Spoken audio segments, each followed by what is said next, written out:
আমার সেই গল্পটা এখনো শেষ হয়নি। শোনো, পাহাড়টা আগেই বলেছি ভালোবেসেছিল মেঘকে, আর মেঘ কিভাবে শুকনো খটখটে পাহাড়টাকে বানিয়ে তুলেছিল ২৬ বছরের ছোকরা, সে তো আগেই শুনেছ। সেদিন ছিল পাহাড়টার জন্মদিন। পাহাড় মেঘকে বললে, আজ তুমি লাল শাড়ি পরে আসবে।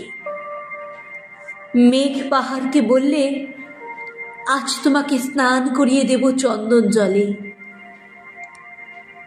ভালোবাসলে নারীরা হয়ে যায় নরম নদী, পুরুষেরা জ্বলন্ত কাঠ।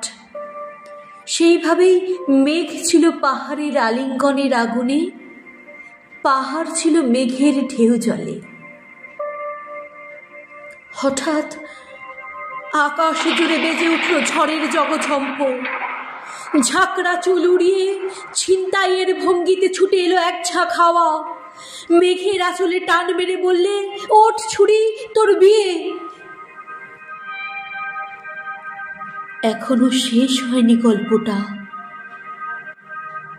বজ্রের সঙ্গে মেঘের বিয়েটা হয়ে গেল ঠিকই, কিন্তু পাহাড়কে সে কোনোদিন ভুলতে পারল না। বিশ্বাস না হয়তো চিরে দেখতে পারো পাহাড়টার হাড় পাঁজর, ভিতরে থই থই করছে শত ঝর্ণার জল।